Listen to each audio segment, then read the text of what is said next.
Selamat pagi, salam sehat, dan salam SFD. Berjumpa lagi dengan saya, Bapak Y. Marbun, tentunya dalam bidang studi Bahasa Indonesia. Baik, di pertemuan sebelumnya kita telah mempelajari tentang teks eksposisi.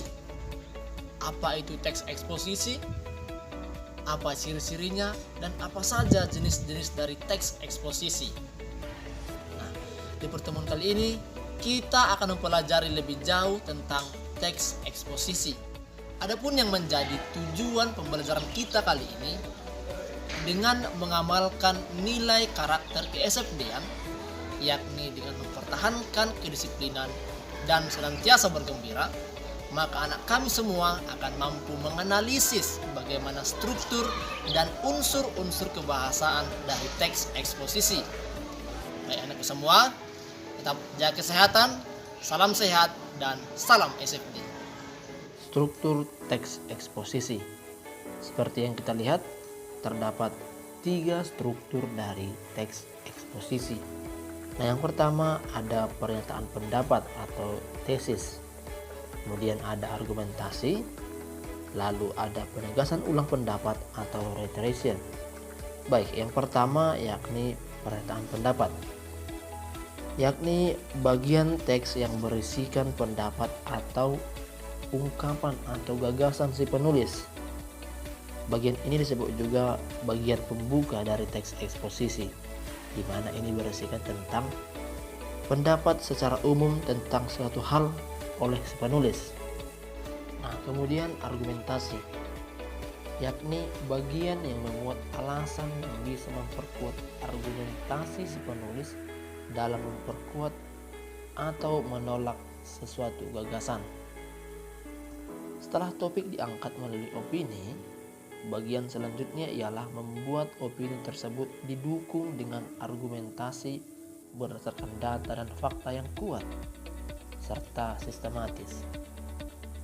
Semakin ilmiah data yang diberikan dan dengan penjelasan yang runtun, semakin baik kualitas dari tulisan.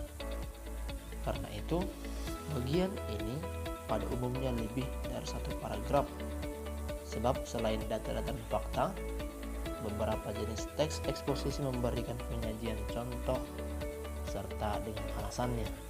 Nah, di bagian argumentasi ini biasanya berisikan tentang gagasan si penulis yang disertai dengan data dan fakta yang mendukung gagasannya. Kemudian ada penegasan ulang, yakni bagian yang berisi penegasan ulang pendapat penulis.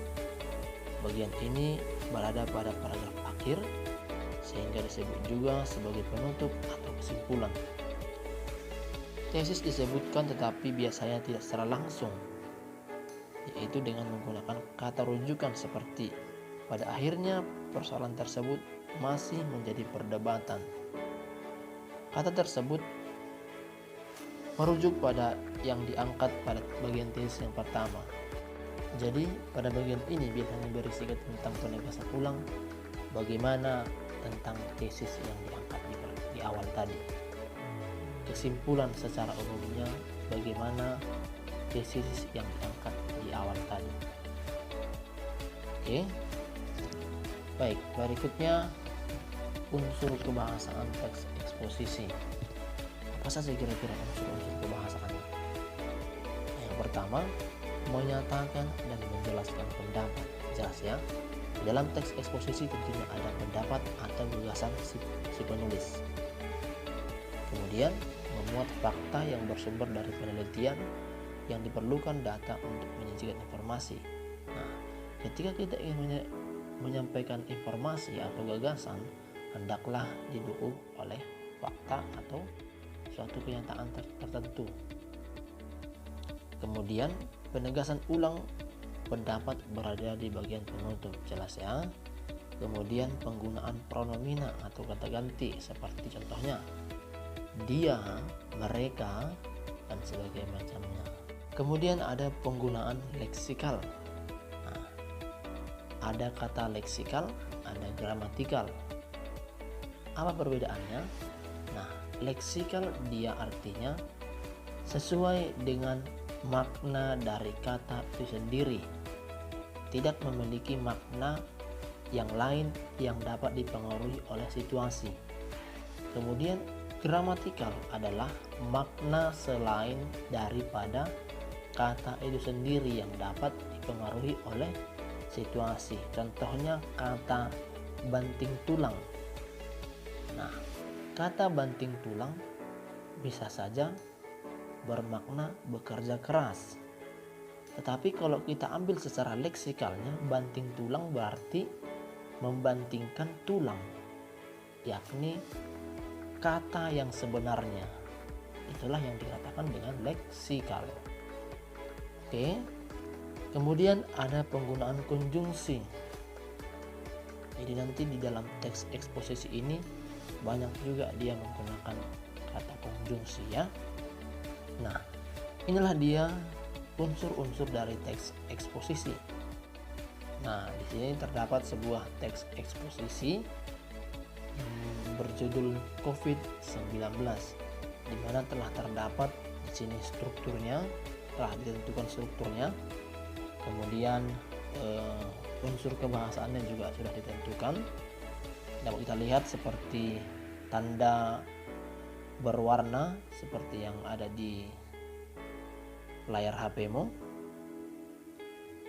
Kemudian ini adalah bentuk rekap dari apa yang telah dianalisis di dalam teks eksposisi yang berjudul COVID-19 tadi. Oke. Nah, demikianlah pembelajaran kita hari ini. Kira-kira setelah mempelajari materi ini, yakni ada struktur dan kaidah kebahasaan, karakter apa kira-kira yang dapat kamu ambil ketika kamu mempelajari dan mengerjakan tugas? Nah, silahkan tulis karakter apa yang kamu dapat setelah mempelajari materi ini, tulis ke dalam buku tugasmu. Nah, demikian pembelajaran kita aku. Tetap jaga kesehatan, ikuti semua protokol kesehatan. Salam sehat dan salam SFD.